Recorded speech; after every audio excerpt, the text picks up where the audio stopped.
So, as you guys can tell on the thumbnail, I got into a little accident where I'm not even sure if the engine's okay, but I had a terrible incident happen to me that involves with the 240, and I had to get it towed.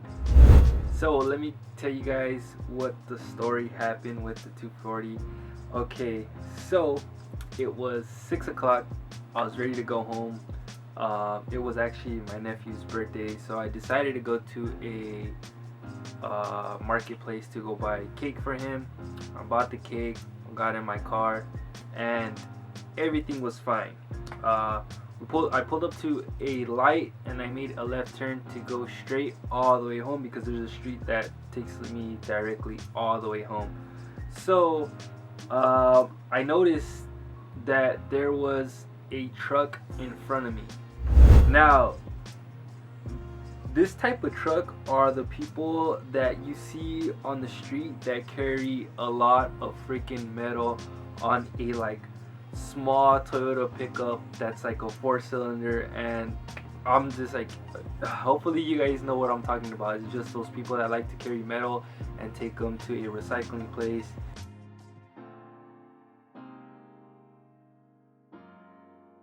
Yeah, so what happened was that I already knew that this guy did not have anything strapped down on his truck. Like, you can tell by the pieces of metal that he had that they were just like jumping up and down. Now, I wanted to change lanes. Like, dude, that was the first thing. Like, when I saw that, that's the first thing I said. Like, you know what? Let me change lanes because something's gonna come off his truck bed and it's gonna hit my car. So I'm driving, right? So I'm driving. I look to my right. Couldn't merge to the lane because there was a car on my right side. Look to my left, and there's also a car on my left side. So pretty much I was stuck in the middle. And this is the time where the street really gets busy, and I also had a car behind me as well. So I was driving normally, and I was still looking to my right. I was actually slowing down so the person on the right can pass me, and I can merge onto his lane and follow him. So while that car was slowly passing me, I put my signal light to merge to the right, and a piece of metal of this guy's truck comes off of his bed.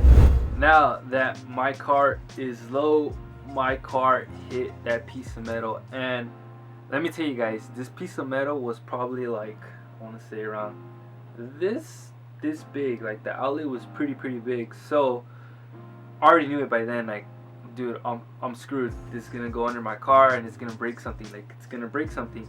So what happened was that piece of metal fell.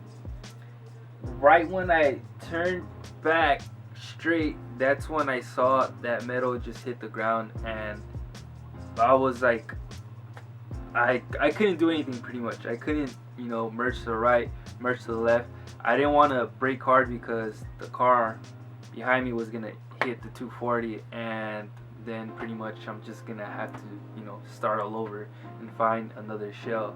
So I drove through it. Like, there's nothing I can do.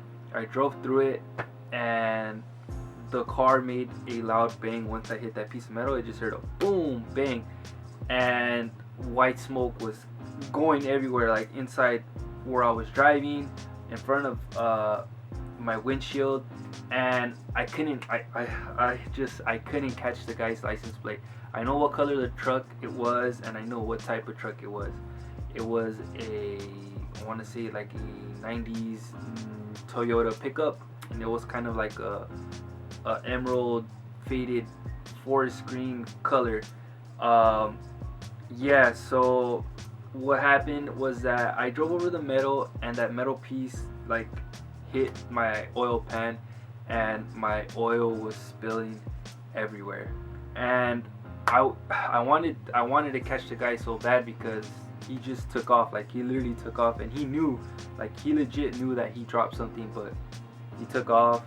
And the first thing that came up to my mind was to pull over. So luckily there was a spot where construction people were working. I parked my car there, and two of those guys were cool enough to like run down the street and try to like catch the guy's license plate. One of the guys even apologized me, saying that he couldn't catch the license plate because that guy was just going too fast. So now I was pretty much stuck on that parking space, and I was calling people to see if I could get a tow truck. And my friend David, which thank you so much, he came through with AAA and he towed my car home. So this is just a small clip that I did with the 240 when the tow truck came and towed my car. And it's one of the worst feelings when you see your car that you work so hard, you put so much time and effort on, and it's just getting towed away and you can't enjoy driving it. So yeah, I'm just gonna roll the clip.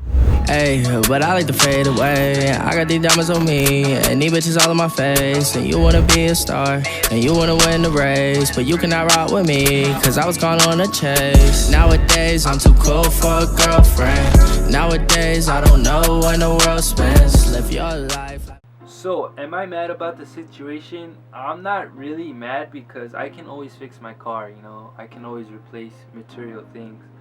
I'm just mad at the fact that this guy just took off and not pull over and see if I was actually alright, because it happened so fast that I started seeing like a bunch of white smoke, and I already knew that it was oil because I can smell it too, and then I couldn't really see the road, and thankfully the guy that was on my left side slowed down and I merged, and I was able to park my car in a safe location where there wasn't a lot of traffic.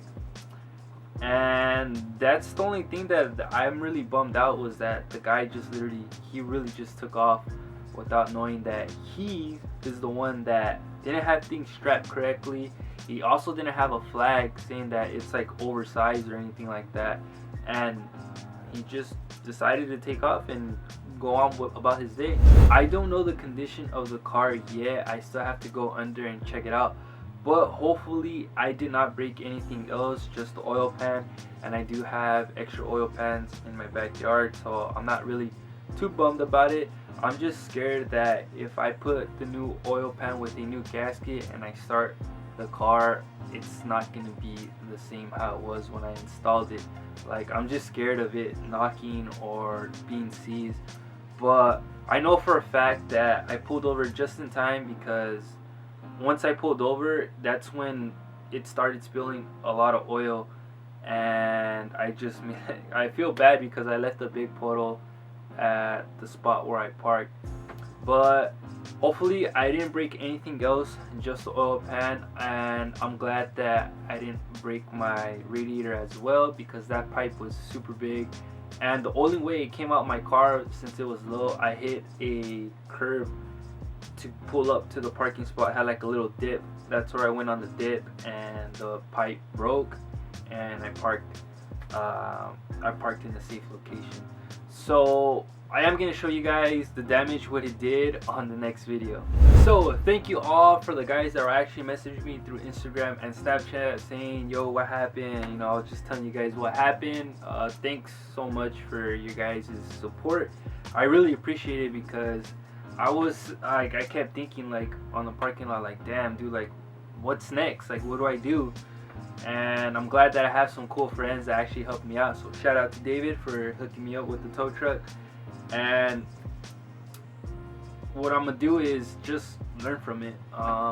You know, accidents happen, and I'm not gonna let this, you know, knock me down, and I'm just gonna be like, you know what, I'm fed up with the car, I'm gonna sell it. It's not like that. It's just things happen for a reason, and I'm just gonna learn from this this next time. So next time I drive with a truck like that, I'm just gonna, you know, move lanes to another side and try to avoid them. But it's just, things happened, and I just gotta learn from it. So the damage has been done, and on the next video I'm actually gonna show you guys what happened underneath the car and see what stuff is broken under the car. But I'm confident that it's just the oil pan, and it just made a hole and all the oil spilled out. So I'm pretty sure that happened. But this is just a video just to inform you guys what happened, because everyone was asking me through Instagram and Snapchat saying like, yo dude, what happened, make a video of the story, what happened, I want to know. So that's pretty much the story of what happened. To be honest, it was unavoidable, guys. I couldn't merge lanes, and I didn't want to stop, because if I would have stopped hard, the guy behind me would have crashed my 240, and then I would actually have to find another shell and pretty much start all over, and then I didn't want to do that. But everything's good. I'm just gonna take this as a learning experience. We're gonna fix the oil pan, and hopefully the engine is okay. We're just gonna put the new oil pan, put some new oil, change out the oil filter, and hopefully she starts right up with no knocks or anything bad. But I'm confident that the engine is fine. But it's getting late, and like always, I'll see you guys on the next video. Later, guys.